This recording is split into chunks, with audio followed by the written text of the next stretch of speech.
அவங்க கோர்ட் என்ன சொல்லுதுன்னா, இது பாருங்க, ஊர் ஊரா போய் செத்து போன தலைவர்களுக்கு செலவு வைப்பது யார் வச்சாலுமே அது ஏற்புடையதில்லை. உங்கள் தலைவருக்கு அரசாங்க பணத்தில் நீங்கள் எப்படி செலவு வைப்பீங்க? அந்த பணத்தை, பொது பணத்தை நீங்கள் செலவிட முடியாது. இப்படியே சொல்லியிருக்காங்க. சுரண்டல் அரசுன்னு சொல்லியிருக்காங்க. உங்களுக்கு பணம் இல்லைன்றீங்க, இலவசங்களை அள்ளி வீசுறீங்களே, அதுக்கு மட்டும் உங்களுக்கு எங்கே பணம் வந்திருக்கு? நல்லா கவனிங்க கார்த்தி, இதை கேட்கறது உச்சநீதிமன்றம். இதை யாரோ சமூக ஆர்வலர்களோ அல்லது இலவசங்களுக்கு எதிரானவர்களோ எதிர்கட்சிகளோ கேட்டால் அது காழ்ப்புணர்ச்சி கொண்டதுன்னு திமுக அரசு, ஆட்சியாளர்கள், திமுகவோட தொங்கு சதைகள், திமுகவோட பெய்டு மவுத்ஸ் அதை ஒதுக்கிட்டு போயிடலாம். இதை கேட்பது உச்சநீதிமன்றம். உயர்நீதிமன்றம் கொடுத்த தீர்ப்பை நீங்கள் அப்படியே அமல்படுத்த வேண்டும். நீங்கள் சுரண்டுகிறீர்கள், பணம் இல்லைன்னு சொல்றீங்க, இது ஏற்புடையதல்ல, இலவசங்களை அள்ளி வழங்குறீங்களா, அதுக்கு மட்டும் உங்ககிட்ட எங்கேருந்து பணம் வருது? இது சுரண்டல் அரசு அப்படின்னு வெளிப்படையாகவே யுவர் எக்ஸ்பிளாய்டிங் யுவர் ஸ்டாஃப்னே உச்சநீதிமன்றம் சொல்லுது. தமிழக காவல்துறையில் உள்ள சில நேர்மையான அதிகாரிகள்னு ஒரு 4 பேரை தேர்ந்தெடுத்து ஒரு ஐஜி பிரேமானந்த் சின்ஹா தலைமையில் ஒரு சிறப்பு புலனாய்வு குழு, ஸ்பெஷல் இன்வெஸ்டிகேஷன் டீமை போட்டு அந்த வழக்கு விசாரணையை நாங்கள் கண்காணிப்போம், மானிட்டர் பண்ணுவோம், இவ்வளவுதாங்க சொன்னாங்க. அந்த நாளைக்கு வருது மறுபடியும் அந்த கேஸ். அதுக்கு முன்னால 4 நாள் மேலே சுப்ரீம் கோர்ட்டுக்கு அப்பீலுக்கு போயிருக்காங்க. எஸ்ஐடி வேணாம், கிட்னி திருட்ட விசாரிக்க கூடாதுன்னு ஒரு அரசு போய் பார்த்துருக்கீங்களா? இந்த 2 இஷ்யூ மட்டும் எடுத்துக்கோங்க. ஒரு வார காலத்தில் 2 இஷ்யூ மாநில அரசுக்கு கொடுக்கப்பட்ட கடும் கண்டனங்கள். ஒருத்தன் விவாதிக்கல. Not a single television channel took it up for debate. இது நம்ம பேசணும்னா என்ன சொல்றாங்க? உனக்கு என்ன தெரியும் மீடியாவை பற்றி? நீ அட்டென்ஷனுக்கு பேசுற. ஆமாம்மா, நீ அட்டென்ஷன் சீக்கிங்க்கு பேசுற. உனக்கு மீடியா பற்றி ஒன்றுமே தெரியாது, நீ மீடியாலே இல்லை. நான் மீடியாவில் இல்லை, ஓகே, எனக்கு மீடியா பற்றி எதுவும் கிடையாது, நான் மீடியா பர்சனே இல்லை, நான் திருவாளர், பொதுஜனம், நான் வழிபோக்கன், நான் பிச்சை எடுத்து தான் வாழ்கிறேன்னு வச்சுக்கோயேன். நீ மீடியா பர்சன். இப்படி சொல்கிறவங்களை கேட்குறேன், நீ மீடியா பர்சன், நீ உன் கடமையை செய்யும் தான் நான் சொல்கிறேன். It's dose to put the government on its toes. அது எப்படின்றத திமுக கிட்ட வந்து கற்றுக்கணும். நான் நீ போய் தேவையில்லாமல் பிரச்சனையை உண்டாக்கணும்லாம் சொல்லலை. கண்ணு முன்னால் இவ்வளோ பத்தி எரியுது, ஏதோ தேனும் பாலம் ஓடுற மாதிரி ஒரு தோட்டத்தை திமுகவும் திமுகவோட தோழமை கட்சிகளும் கொத்தடிமைகளும் உருவாக்கிட்டு இருக்காங்க. உண்மை அதுக்கு நேர் எதிராக இருக்கு. இன்னைக்கு போராடாத செக்டாரே இல்லைங்க. செவிலியர்கள் போராட்டம், அரசு ஊழியர்கள் போராட்டம், போக்குவரத்து தொழிலாளர் போராட்டம், மின் ஊழியர்கள் போராட்டம், அமைப்பு சாரா தொழிலாளர்களோட போராட்டம், சாலை பணியாளர்களோட போராட்டம், சத்துணவு தொழிலாளர்களோட போராட்டம், தலித்துகளுக்கு எதிரான கொடுமைகள், சட்ட ஒழுங்கு சந்தி சிரிப்பது, ஆணவ படுகொலைகள் தொடர்ந்து அதிகரித்து கொண்டிருப்பது. 4 மாவட்டங்களில் மிக கடுமையான அளவுக்கு ஆணவ படுகொலைங்க. தினம் ஒரு கொலை உழுதுன்றாருங்க எவிடன்ஸ் எதிரே.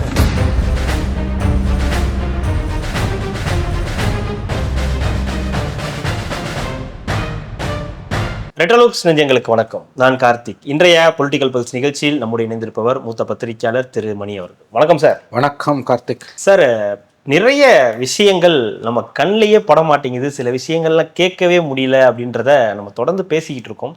மீடியாவிலேருந்து பல விஷயங்கள் மறைக்கப்படுது. அதுவும் திமுகவுக்கு எதிரான செய்திகளாக இருந்தால் அது அந்த மீடியாலேயே வராது அப்படின்றதுக்கு உதாரணம் தி டைம்ஸ் ஆஃப் இந்தியா போட்டிருக்கக்கூடிய இந்த news. Don't use public money to construct statues, supreme court சொல்லியிருக்காங்க. Why use funds to glorify your former leaders அப்படின்னு கேட்டிருக்காங்க. Disapproving the Tamil Nadu government decision to use public funds to installation statue of former CM Karunanidhi அப்படின்னு அவங்க கொடுத்துருக்காங்க. இப்படி ஒரு news நான் எந்த இதுலேயும் நான் பார்க்கல. இது எப்படி பார்க்குறீங்க? சுப்ரீம் கோர்ட் இப்படி ஒரு ஆர்டர் கொடுத்துருக்குன்றதை எப்படி பார்க்குறீங்க? இது பப்ளிக்கே தெரியலன்றதை எப்படி பார்க்குறீங்க?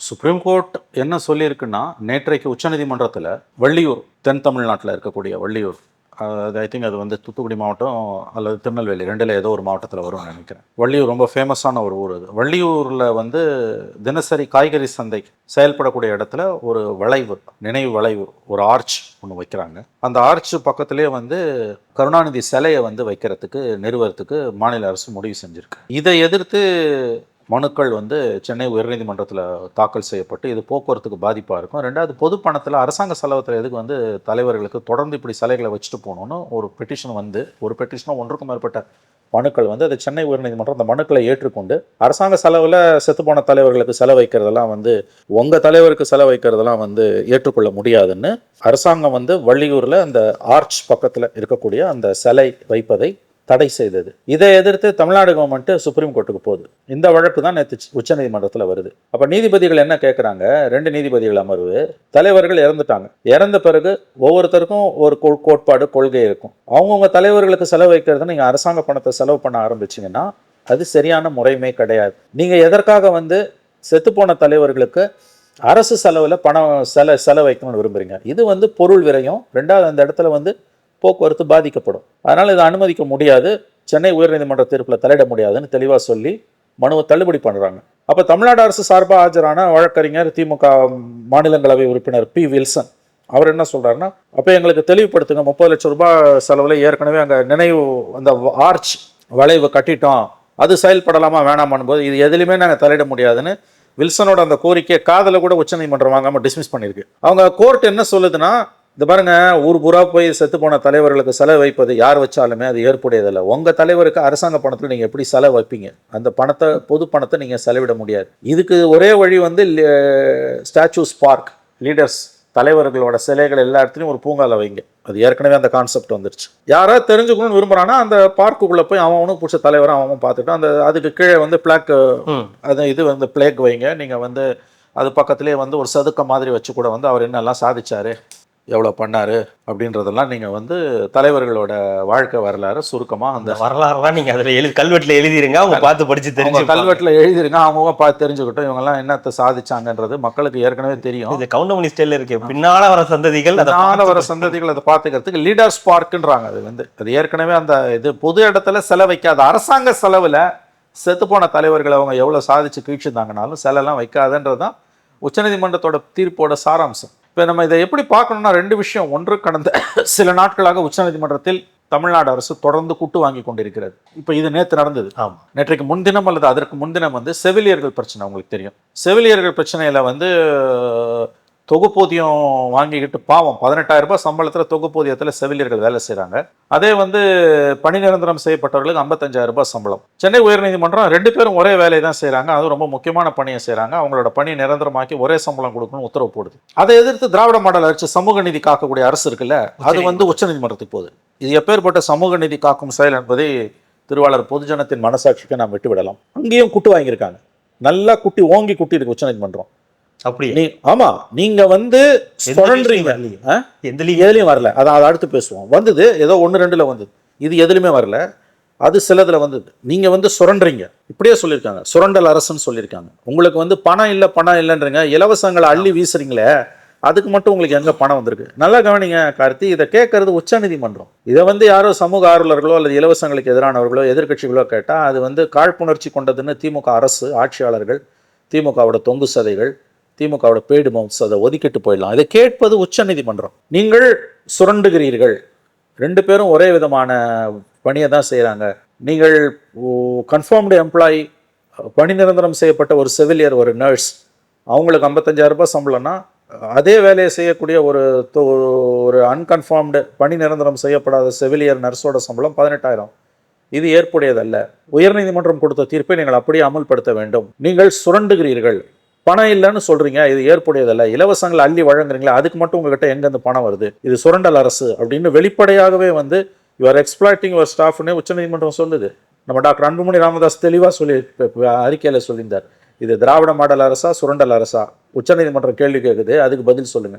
இது வந்து ஓங்கி தலையில் வைத்த குட்டு, அதை பற்றி உங்களுக்கு கவலை இல்லை. இப்போ இந்த 2 செய்தியையும் கடந்த 4 நாட்களில் வந்த செய்திகள், 2 செய்திகளுமே இதில் வந்து நேற்று இந்த சில விஷயத்தில், கருணாநிதி சில விஷயத்தை எனக்கு தெரிஞ்ச டைம்ஸ் ஆஃப் இந்தியா தவிர யாரும் இதை நேற்று பூராவே எந்த தொலைக்காட்சியும் போட்டதா தெரியல, எந்த முக்கியமான ஊடகங்களும் கண்டு கொண்டதா தெரியல.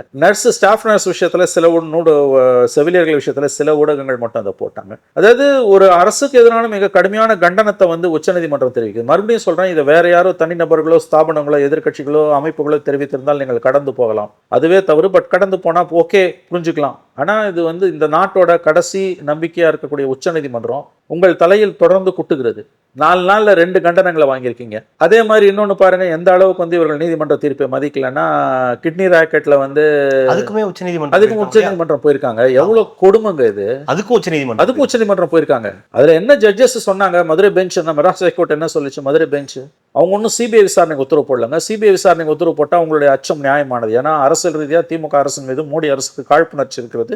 அதனால சிபிஐயை பயன்படுத்தி திமுகவுக்கு கொடைச்சல் கொடுக்கலாம், இடியை வச்சு கொடுக்குற மாதிரி. அதனால அப்பீலுக்கு போனீங்கன்னா அதில் லாஜிக் உண்டு, அது புரிஞ்சுக்கலாம். மாறா நீதிபதிகள் என்ன பண்ணுறாங்க? தமிழக காவல்துறையில் உள்ள சில நேர்மையான அதிகாரிகள்னு ஒரு 4 பேரை தேர்ந்தெடுத்து ஒரு ஐஜி பிரேமானந்த் சின்ஹா தலைமையில் ஒரு சிறப்பு புலனாய்வு குழு, ஸ்பெஷல் இன்வெஸ்டிகேஷன் டீமை போட்டு அந்த வழக்கு விசாரணையை நாங்கள் கண்காணிப்போம், மானிட்டர் பண்ணுவோம், இவ்வளவுதாங்க சொன்னாங்க. அந்த நாளைக்கு வருது மறுபடியும் அந்த கேஸ். அதுக்கு முன்னால 4 நாள் முன்னால சுப்ரீம் கோர்ட்டுக்கு அப்பீலுக்கு போயிருக்காங்க. எஸ்ஐடி வேணாம், கிட்னி திருட்ட விசாரிக்க கூடாதுன்னு ஒரு அரசு போய் பார்த்துருக்கீங்களா? அங்கே என்ன ஆகும் தெரியாது. ஏன்னா சுப்ரீம் கோர்ட்டில் வந்து அன்பிரடிக்டபிள் ஹார்ஸ், அது எப்படி வேணால் போகலாம்.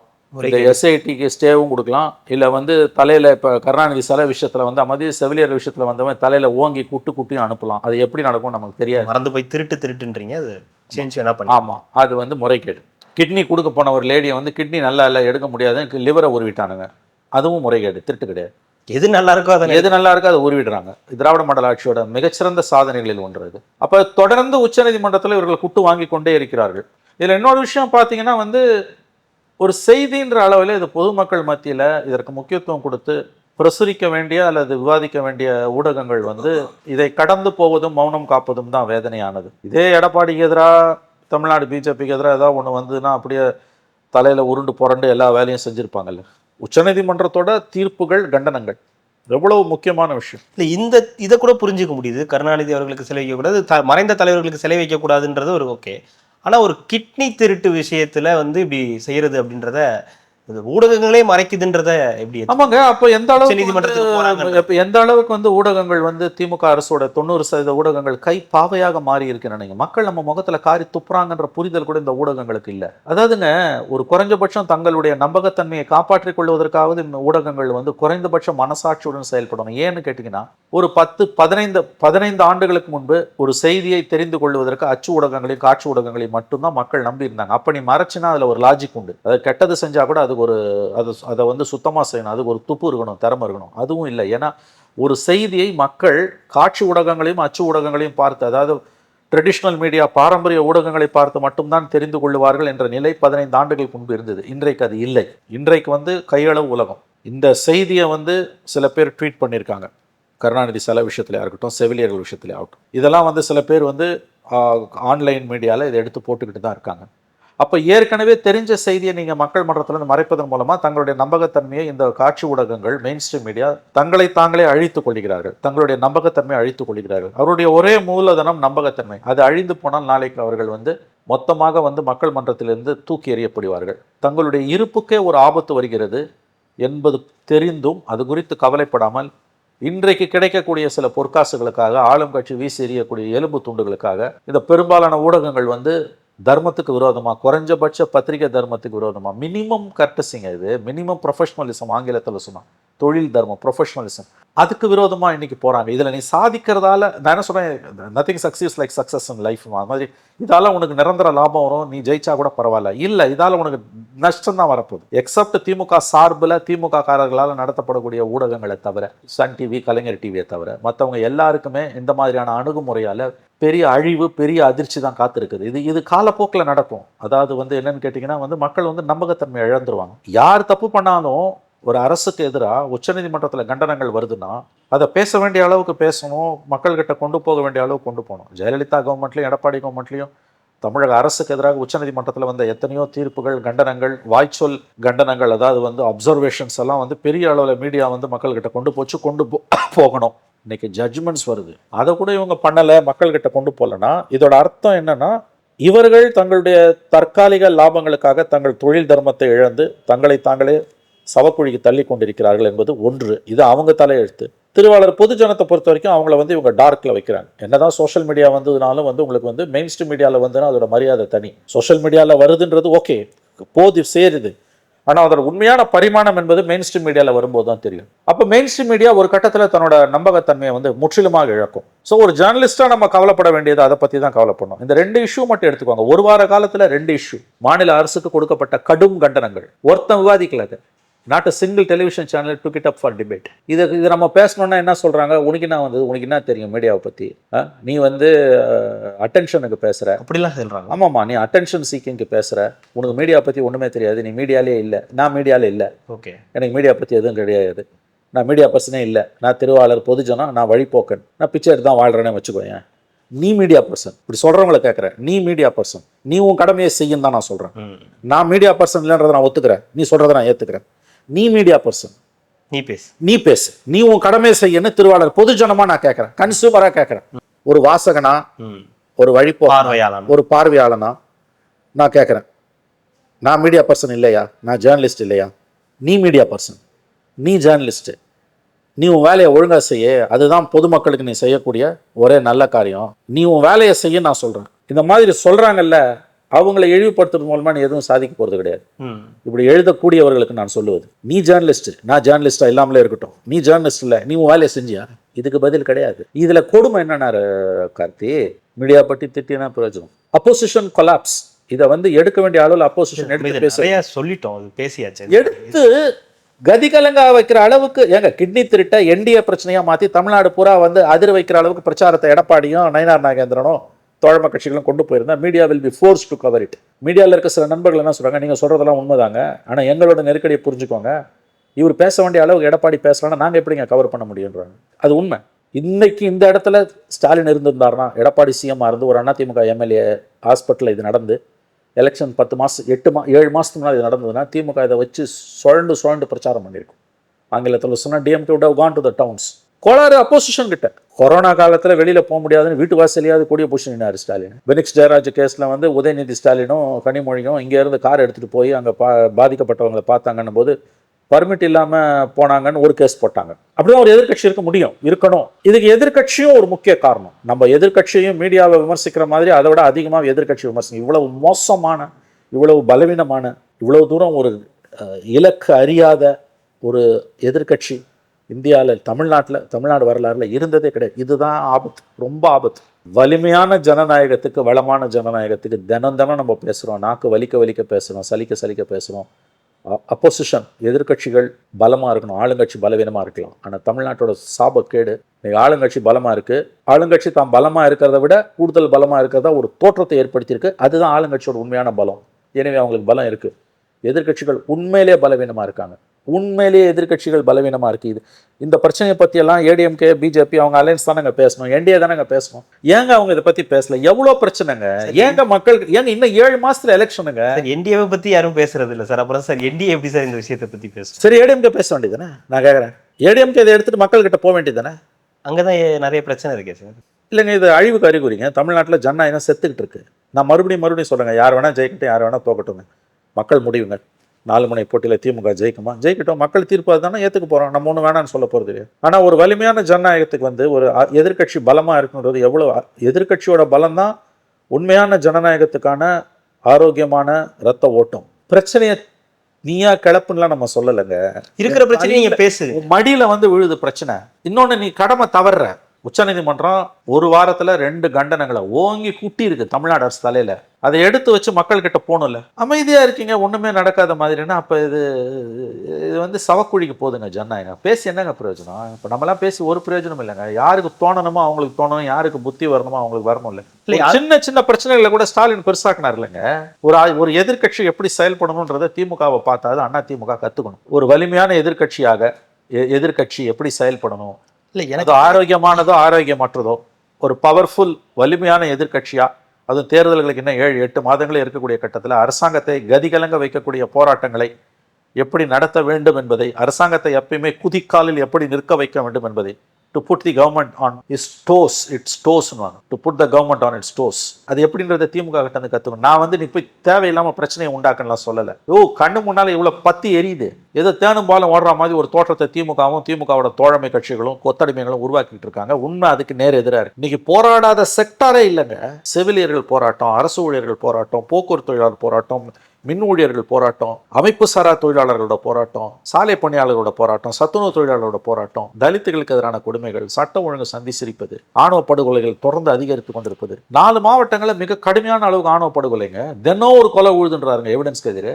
இப்போ போன வாரம் 4 நாளைக்கு முன்னால அந்த எஸ்எஃப்ஐ ஆக்டிவிஸ்ட் ஒருத்தனை, சிபிஎம்மோட ஸ்டூடெண்ட்ஸ் விங் எஸ்எஃப்ஐ ஆக்டிவிஸ்ட் ஒருத்தனை கொண்டு இருக்காங்க. ஒரு பொலிட்டிக்கல் பார்ட்டியோட ஸ்டூடெண்ட்ஸ் விங் லீடரை கொள்றதுன்றது அவ்வளோ ஈஸி இல்லை. அவன் சம் ப்ரொடெக்ஷன் இயல்பாகவே இருக்கும். நான் சொல்றது அதை பற்றி கூட கவலைப்படாமல் போடுறாங்கன்னா அப்போ என்ன கீழே என்ன கிரவுண்டில் சுச்சுவேஷன் அவர் பேசணும் சொன்ன மாதிரி 4 மாவட்டங்கள் அக்யூட்டாக பாதிக்கப்பட்டிருக்கு. ஸோ இங்கே பற்றி எரியுது கீழே. எந்த பிரச்சனையை பற்றியுமே நம்ம அட்ரஸ் பண்ணாமல் ஒரு கவர்மெண்ட் தனக்கு தானே மாலை போட்டுக்கிட்டு இருக்குன்னா அது போட்டுக்கிட்டோம். அது அவங்க வேலையை அவங்க செய்கிறாங்க. அந்த பிம்பத்தை ஊதி பெரிதாகப்பட்ட பலூனு தேனும் பாலும் ஓடுது, எங்கள் சாதனையை நாங்களே தான் முறியடிப்போம், இதெல்லாம் அவங்க வேலையை அவங்க ஒழுங்காக செய்கிறாங்கங்க. ஆனால் நிலைமை தலைகீழ இருக்கும்போது அப்போ வினை ஆற்ற வேண்டிய, எதிர் தாக்குதல் தொடுக்க வேண்டிய ஆளுங்கட்சியும் மீடியாவும், குறிப்பாக எதிர்கட்சியும் மீடியாவும், குறிப்பாக எதிர்கட்சிகள் சைலண்டாக இருக்காங்கன்னா இதை விட வேற என்னங்க வேணும்? நான் திரும்ப சொல்கிறேன் கார்த்தி, இன்னைக்கு அதிமுக ஆட்சியில் இப்படி 2 ஜட்ஜ்மெண்ட்ஸ் ஒரு வார இடைவெளியில் ஒரு வாரத்துக்கு உட்பட்டு 5 நாள் இடைவெளியில் 2 ஜட்ஜ்மெண்ட் வந்திருந்ததுன்னா, திங்கட்கிழமை செவிலியர், நேற்று வந்து இது நான் இன்னைக்கு செவ்வாய்க்கிழமை பேசுகிறோம். போன வாரம் செவிலியர்கள், இந்த வாரம் ஸ்டாச்சூஸ். வெள்ளிக்கிழமை செவிலியர்கள், இது வந்து ஸ்டாச்சூஸ். 5 நாள் இடைவெளியில் 2 ஜட்ஜ்மெண்ட், சுப்ரீம் கோர்ட் ஜட்ஜ்மெண்ட்ஸ் மாநில அரசுக்கு எதிராக வருதுன்னா அதை புடியா பிடிச்சி, இரும்புடியா பிடிச்சி அரசாங்கத்தை உலுக்கி இருக்கணும். எது மேலேயோ மழை பெஞ்ச எப்படியோ இருக்குன்ற மாதிரி எதிர்கட்சிகள் எல்லாம் இருக்குது. ஆளுங்கட்சி இதில் குளிர்காயுது. இதில் ஆளுங்கட்சியை குறை சொல்லிலாம் எந்த அர்த்தமும் இல்லைன்னு தான் எனக்கு தோணுது. அவங்க வேலையை அவங்க ஒழுங்காக செய்கிறாங்க. கடைசி ஒரு 8 மாதம் ஸ்லாக் ஓவர் ஆடுறாங்க. இப்போ எவ்வளோ முடியுமோ அவ்வளோ எடுத்துடணும், அவ்வளோதான். கடைசி 10 ஓவர் 50 ஓவர் மேட்ச்சில் 41வது ஓவர்லேருந்து 50வது ஓவர் வரைக்கும் ஸ்லாக் ஓவர்வாங்க. பூந்து விளையாட வேண்டியதான். எவ்வளோ முடியுமோ அவ்வளோ தூரம் சேர்த்துக்கிறது. எதிர்கட்சி என்ன பண்ணிட்டு இருக்கான்? உங்களுக்கு வந்து இஷ்யூஸை கையில் வந்து கொடுத்தா கூட உங்களால் ஏன் எடுக்க முடியல? இது ரொம்ப ரொம்ப ரொம்ப ஒரு ஆபத்தான போக்குங்க. சரி, இந்த செவிலியர்கள் விஷயம் அப்படின்றது நம்ம எல்லாத்தையும் கடந்து இது கோர்ட்டு கொடுத்துருக்காங்க, எதிர்கட்சி இதெல்லாம் கையில் எடுக்கலன்றதை தாண்டி அது ஒரு சுரண்டல் அப்படின்ற ஒரு வார்த்தையை பயன்படுத்துறாங்க அப்படின்னா அது அசிங்கம் இல்லையா அந்த கவர்மெண்ட்டுக்கு? இந்த கவர்மெண்ட்டுக்கு அது ஒரு அவலமா இல்லையா? இல்லை, அவங்க கொரோனாவில் எவ்வளோங்க அவங்க எல்லாம் பண்ணியிருக்காங்க. ஆக்சுவல் முன்கள பணியாளர்கள் அவங்க தானேங்க. மீடியாலாம் கூட கிடையாது. அவங்க உயிரே பணைய வச்சு அவங்க பண்ணாங்க. முன்கள பணியாளருங்கிறது only nurses, doctors, paramedical staff, அந்த அட்டெண்டர்ஸு, மெடிக்கல் ஸ்டாஃப் இருக்காங்கல்ல, டாக்டர்ஸ்லேருந்து லேப் டெக்னீஷியன்ஸு, நர்சஸ். இது வாக்குறுதியில் இருக்கா? இது வாக்குறுதியில் இருக்கு. வழக்கம் போல் அள்ளி விட வேண்டியதானே எல்லாமே. அடுத்த வாக்குறுதி வரும், நாங்கள் ஆட்சிக்கு வந்து H1B விசா பிரச்சனையை சால்வ் பண்ணுவோன்னு. சத்தியமா கொடுப்பாங்க, எழுதி வச்சுக்கோங்க. ஏன்னா எதையும் நிறைவேற்ற போறது கிடையாது, கவலையே கிடையாது. எதை வேணா அள்ளி விட வேண்டியதான். H1B விசா பிரச்சனையா கழகம் மீண்டும் ஆட்சிக்கு வந்தால் நிறைவேற்றிய தீரும்னு அடுத்த தேர்தலுக்கான வாக்குறுதிகள் கொடுப்பார்கள், எழுதி வச்சுக்கோங்க. ஏன் ட்ரம்ப் ஏதோ ஒன்று கேட்டு இருக்காரு, அதையும் கொடுத்துருவாங்க. அவ்வளவுதான், விருது கேட்டுட்டு இருக்காங்க. ஆமா, இது வந்து மோடியோட அதிகாரத்துக்கு உட்பட்டதா, ட்ரம்ப்போட அதிகாரத்துக்கு? அதெல்லாம் கவலை கிடையாது, நாங்க கொடுப்போம். ஏன்னா ஒருத்தனை ஏமாத்தணும்னா அவன் ஆசையை தூண்டணும் இல்லை. இப்போ நீங்கள் வந்து கோர்ட்டு சொல்லுதில்ல, சுரண்டுறீங்கன்னு ஒரு கோர்ட்டு சொல்லுதில்ல, அது எப்படி நீ கடந்து போறன்ற? அப்போ திராவிட மாடல் ஆட்சி அவங்க கேட்குறாங்கல்ல, ஜட்ஜஸ் கேட்குறாங்கல்ல, ஏங்க காசு இல்லை, இலவசங்களுக்கு எப்படி காசு வரும்? உங்களுக்கு 1000 ரூபாய் யார் காட்டு? இப்போ அதை 2000 ரூபாய் மாத்திரத்துக்கான கருத்துரு இருக்குதான், அது தெரியுமா? ஏன்னா எடப்பாடி 1500ன்ட்டார். அப்படியே மகாராஷ்டிராவில் நடந்து இங்கே நடக்குது. ஃபெயிலியர் ஆஃப் அப்போசிஷன் தான், ஃபெயிலியர் ஆஃப் மீடியாங்க. எமர்ஜென்சியில் மீடியாவை பற்றி அத்வானி சொன்னார், இந்த media was asked to bend, it கிரால்டுனர். இல்லை ஒருவேளை சொன்னா இவங்க தவழ்ந்தாங்கன்னார். இல்லை ஒருவேளை விஜய் அடுத்த மீட்டிங்கில் இதை பற்றி பேசினா அதற்கான ஒரு விடிவு இவங்க எடுத்து எதை பற்றி பேசினா? இப்போ நம்ம பேசுறதை பற்றி விஜய் மேடையில் பேசினா இது அப்படியே அவர் புரிஞ்சிடும் பாருங்க. இல்லை புரியலன்றதை தாண்டி ஒருவேளை அவர் வாயிலேருந்து இந்த வார்த்தை வந்துருச்சு, ஒருவேளை அவர் வாயிலேருந்து வார்த்தை வந்துருச்சுன்னா அலறி பிடிச்சிக்கிட்டு எதையாவது செய்வாங்க. ஏன்னா இப்போ ஒரு ஏதாவது ஒரு அலையாத்தி காடுகள் சொன்னா ஒரு மாநாடு போடுறாங்க, அலையாத்தி காடுகளுக்கான மாநாடுன்னு சொல்லி ஒன்று.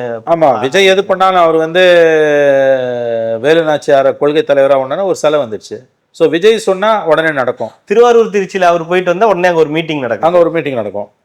விஜய் பார்த்து இந்த அரசு எந்த அளவுக்கு அஞ்சுகிறது, நடுங்குகிறது என்பதற்கு இதெல்லாம் உதாரணம். அவர் என்ன பண்ணாரு? அவரும் ஒன்றும் அப் டு த மார்க் இல்லையே. இவங்களை பற்றியே குறை சொல்கிறதும் வேஸ்ட்டு. அவர் என்னத்தை அவர் வந்து கான்கிரீட்டாக பேசினார்? சரி, சனிக்கிழமை தான் பேசுவீங்களா? நடுப்புற 7-6 நாள் என்ன பண்ணுவீங்க? அந்த காலத்தில் 30-40 வருஷமால ஜெய்சங்கர் படம் வெள்ளிக்கிழமை வரும், ஒரு நாளில் ஓடும். கன் ஃபைட் காஞ்சனா, நள்ளிரவு வீரன், இந்த மாதிரி வந்து எதனா ஒரு படம் வரும். அந்த மாதிரி வந்து இவர் வந்து சனிக்கிழமை வந்துட்டு போகிறாருன்னா என்னங்க இது அரசியல்? அதுதான் ஆளுங்கட்சி கொண்டாட்டமாக போகுது. அவர் பேசலாம்னா 1-2 விஷயத்துக்கு அது பற்றி எரியும், உடனே அதை செஞ்சுருவாங்க. இப்போ என்ன சொன்னீங்க? அலையாத்திக்காத்துக்கு உடனே வந்து மாநாடு கேட்டால் என்ன சொல்லுவாங்க? இது 2022 அக்டோபர் 17ஆம் தேதி வந்து மாண்புமிகு தமிழக முதலமைச்சர் அவர்கள் வந்து வள்ளுவர் கூட்டத்தில் பேசும்போது மாலை 5:40 மணிக்கு இது குறித்து 5:40லேருந்து 5:42 வரை இது குறித்து பேசினார். அது தெரியாத தற்குறிகள் தான் என்று விஜயை பார்த்து திமுக அஞ்சுகிறது என்று சொல்வார்கள். அப்படி ஒரு கதையை அழைப்பாங்க. நான் ஸ்டாப் கொண்டாட்டம். நீங்கள் எலெக்ஷன் முடிகிற வரைக்கும் இது அது இப்போ என்ன ஆதித்யா டிவி, சிரிப்பொலி டிவி எல்லாம் சப்ஸ்கிரைப் பண்ணாதீங்க. கார்த்தி, இந்த சேனல்ஸை பாருங்கள், குறிப்பாக திமுகவோட அறிக்கைகளை பாருங்கள். உங்களுக்கு வந்து ஸ்ட்ரெஸ் பஸ்டராக இருக்கும். இல்லை, நீங்கள் வந்து அலையாத்தி கடைகள்னு சொல்கிறீங்க, ஒட்டுமொத்தமாகவே எடுத்திருக்காங்க. கடல்சார் விஷயமா இருக்கட்டும், அந்த ஃபிஷரிஸ் யூனிவர்சிட்டி, மெரைன் யூனிவர்சிட்டி, ஹாஸ்பிட்டலில் அங்கே நாகை மாவட்டத்தில் உள்ள ஹாஸ்பிட்டலில் என்னெல்லாம் நடந்திருக்கு அப்படின்றது எல்லாமே உடனே எல்லாமே அறிக்கைகள்லாம் வருது. உண்மையான எதிர்கட்சியாக இப்போ விஜய் வராது. அதிமுக கவலைப்பட வேண்டிய விஷயம். இதே எடப்பாடி பேசினா இந்த அரசுக்கு எந்த அக்கறையும் இருக்காது. But it's only temporary arrangement தானே. இது உடனே இதை பண்ணுவாங்க. அடுத்த வாரம் அவர் அங்கே போய் கரூர்லேயும் நாமக்கல் ஏதாவது பேசினா அங்கே இந்த கவனம் போயிடும். அதுக்கு அடுத்த வாரம் இன்னும் இடம் போகும், ஒருவேளை இது கீழே போயிடும். கரூரில் போயிட்டு டாஸ்மாகில் 10 ரூபா எக்ஸ்ட்ரா வாங்குறாங்கன்னு சொன்னால் அன்னிலேருந்து இல்லைன்றதை அதை நிறுத்த மாட்டாங்க. உலகமே இடிஞ்சு விழுந்தாலும் டாஸ்மாகில் 10 ரூபா வாங்குறதை யாரும் நிறுத்த மாட்டாங்க. படைச்ச ஆண்டவனே வந்தாலும் டாஸ்மாகில் எந்த மாற்றத்தையும் கொண்டு வர முடியாது. உனக்கும் அதே எக்ஸ்ட்ரா 10 ரூபா தான். உனக்கும் அந்த 10 ரூபா தான். அது எந்த சந்தேகமும் கிடையாது. நான் கடவுள் இருந்துட்டு போ, 10 ரூபா எக்ஸ்ட்ரா அவனு வேணாம்னு சொல்லி எனக்கு 10 ரூபா கொடுத்துட்டு போடுவாங்க, அவ்வளோதான். அதனால வந்து அது சிஸ்டம் கிராக்கிங் யோசிச்சு பாருங்களேன், எலெக்ஷன் வரப்போகுதுங்க. இந்த அரசுக்கு எதிராக சின்ன சின்ன துரும்பையும் நீ வந்து ஆயுதமாக பயன்படுத்தணும். சுப்ரீம் கோர்ட்டோட ஜட்ஜ்மெண்ட்ஸ் 5 நாள் இடைவெளியில் 2 ஜட்ஜ்மெண்ட்ஸ் வருது. கடுமையான கண்டனங்கள் துவங்கி குட்டுது கோர்ட்டு. இந்த நியூஸே வெளியில வரலன்னு அந்த நியூஸே இவனுங்க போடல.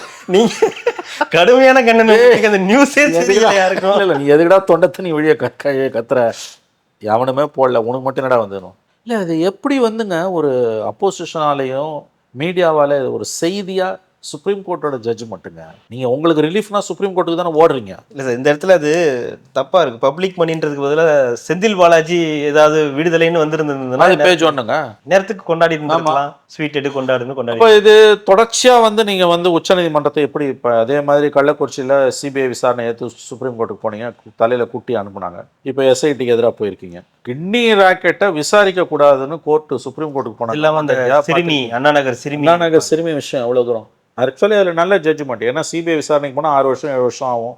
அதனால் நாங்கள் எஸ்ஐடி போடுறோம். நாங்கள் அதனால தான் அதே சேம் ஜட்ஜ் தான் எஸ்ஐடி போட்டார். எஸ்ஐடி உங்கள் கவர்மெண்ட் இதுங்க, உங்கள் ஆஃபீஸர்ஸு. ஏன் அதை ஏற்று நீங்கள் போகிறீங்க? இது எவ்வளோ பெரிய விஷயம் இதெல்லாம். இதை பேசுகிறதுக்கு இது என்ன ஆகும்னு கேட்டிங்கன்னா, இதெல்லாம் ஏதாவது ஒரு ரூபத்தில் வெடிக்கும். அதை மட்டும் ஞாபகம் வச்சுக்கோங்க. இதெல்லாம் வந்து இன்றைக்கி அப்போசிஷன் பேசாமல் இருக்குது, மீடியா பேசாமல் இருக்குது, இந்த கவர்மெண்ட் தப்பிச்சுக்கிச்சுன்னு மட்டும் நினைக்காதீங்க. ஆட்சியாளர்களுக்கும் முதலமைச்சருக்கு ஆலோசனை சொல்லக்கூடிய அதிகாரிகளுக்கும் ஒரு விஷயம் புரியல. அருண் ஜேட்லி சொன்னதான், however you suppress the truth, it has the knack of coming out in the open. நீ உண்மையை எவ்வளோ ஆழ குழி தோண்டி புதைச்சினாலும் அது மேலே வந்துடும். இயற்கையிலே அந்த அமைப்பு இருக்குது. முதலமைச்சரும் சுற்றி இருக்க அதிகாரிகளும் இந்த அடிப்படை உண்மையை புரிஞ்சுக்கல. இந்த ஓன் இன்ட்ரெஸ்ட் எஸ்ஐடி விசாரிச்சு உங்களுக்கு என்ன கஷ்டம் அதை சொல்லுங்கள். அப்போ உங்களுக்கு மறைக்கிறது ஏதோ இருக்குன்னா எலெக்ஷன் 7 மாதத்தில் வரப்போகுதுன்னா அதை சரி செய்யணும். குறைஞ்சபட்சம் என்னங்க பண்ணியிருக்கணும், எலெக்ஷன் முடிகிற வரைக்கும் இந்த ஹாஸ்பிட்டலில் சீலை வச்சு சம்மந்தப்பட்டவங்க மேலே எஃப்ஐஆரை போட்டு, நான் அரெஸ்ட் பண்ணலாம் சொல்லலை, அது ஐஓவோட விஷயம், ப்ரோராகட்டிவ். ஒத்துழைச்சா அரெஸ்ட் இல்லை, ஒத்துழைக்கலன்னா அரெஸ்ட் பண்ண போகிறேன். அரெஸ்ட் பண்ணு நம்ம கேட்கல. ஹாஸ்பிட்டலில் இழுத்து சீலை வச்சு எஃப்ஐஆர் போட்டு ப்ராப்பர் என்கொயரியை ஸ்டார்ட் பண்ணியிருக்கணும்ல. அந்த எம்எல்ஏ அவரை சுற்றி இருக்கவங்க மேலேயும் ஒன்றுமே செய்யலை. எப்படிங்க இது இந்த மாநிலத்தில் சாத்தியமாகுது? எதிர்கட்சி தலைவர் நாமக்கல்ல 10 நிமிஷம் பேசிட்டு கடந்து போகிறாருங்க. அதை விட கொடுமை, இதை விட கொடுமை எதிர்கட்சியோட ரோல். எடப்பாடி பழனிசாமி நாமக்கல்ல 10 நிமிஷம் பேசிட்டு அதை கடந்து போகிறாரு. பிஜேபியால் இதை யூஸ் பண்ணவே முடியல. அது ஒரு கட்சியே இல்லை தமிழ்நாட்டில். இந்த அண்ணாமலை இருக்க வரைக்கும் ஏதோ கத்தின்னு கிடந்தாரு. 4 பேர் அதை பார்த்தா. இன்றைக்கி நைனார்லாம் வந்தோன்னே எந்த ஃபோக்கஸும் அவங்களுக்கு கிடையாது. பாமக வந்து அவங்க சண்டையில் இது மேலே வர மாட்டேங்குது. இன்ஃபேக்ட் அன்புமணி நல்லாவே ஸ்டேட்மெண்ட்ஸ் கொடுக்குறாரு, ஆனால் ரீச் ஆகலை. ஆக்சுவலாக அவங்களுக்கு ரொம்ப நல்லா ஸ்டேட்மெண்ட்ஸ் கொடுக்குறது அவரோட அன்புமணி தாங்க. அவரோட அறிக்கை வருது ரொம்ப தெளிவாக இருக்குது. அன்புமணியோட டாக்டர் அன்புமணி ராமதாஸோட ஸ்டேட்மெண்ட்ஸ் எல்லாமே ரொம்ப தெளிவாக கூர்மையாக கரெக்டாக இருக்குது, டு த பாயிண்ட் இருக்குது. பட் துரதிருஷ்டவசமாக மக்கள் மத்தியில் எடுப்படலை. ஏன்னா அவங்களுக்கு அதை கொண்டு போகிறதுக்கான பொலிட்டிக்கல் ஸ்ட்ரக்சர் இல்லை. அப்பா புள்ள சண்டையில் அவங்க விவகாரம் சந்தி சிரிக்குது. ராமதாஸுக்கு எதிராக அன்புமணிக்கு எதிராக ராமதாஸும் மறைமுகமாக ஸ்டேட்மெண்ட் கொடுத்தா போடுற அளவுக்கு ஒரு இஷ்யூவில் அன்புமணி கையில் எடுத்து ஒரு ஸ்டேட்மெண்ட் கொடுத்தா அது போல. அவர் இது மட்டும் பண்ணார். 505 வாக்குறுதிகளை பற்றி லிஸ்ட் அவுட் பண்ணி சொன்னாருங்க. ரொம்ப அழகாக பேசினாரு. பட் ஆனால் அதுவும் ரீச் ஆகல. அப்போ இது வந்து மக்கள் வந்து ஹோலிஸ்டிக்காக தான் பார்ப்பாங்க. அப்பா புள்ள சண்டையோட தொடர்ச்சியாக தான் இந்த நம்பகத்தன்மை அருந்து போகுதுன்றது வருது உங்களுக்கு. அப்போ அப்போசிஷன் வந்து ஷாம்பிள்ஸ், கம்ப்ளீட் ஷாம்பிள்ஸ், அதாவது வந்து சிதிலம் அடைஞ்சு கிடக்குது. இது எல்லாமே வந்து எழுதி வைத்துக் கொள்ளுங்கள், தேர்தலில் காட்டும். இவங்க ஏதோ ஆளுங்கட்சி வந்து கனவுல இருக்காங்க, நம்ம தப்பிச்சலாம், எதிர்க்க 4 உடையுது 5 உடையுது. மக்கள் வேணான்னு முடிவு பண்ணிட்டா அது 50 உடைஞ்சாலும் முடிவு பண்ணுவாங்க. சம்மந்தப்பட்டவர்களுக்கு புரிய வேண்டும். இது எதிர்கட்சிகள் இப்பொழுதாவது கார்த்தியை விழித்து கொள்ளும். இல்லைன்னா வந்து வாய்ப்பு, அதாவது மக்கள் தாம்பாளத்தட்டில் வச்சு வாய்ப்பு கொடுத்தாலும் இவங்களால பயன்படுத்தி கொள்ள முடியாத சூழல் தான் வரும். கண்டிப்பாக சார், தொடர்ந்து பேசலாம். மிக்க மகிழ்ச்சி. நன்றி கார்த்தி.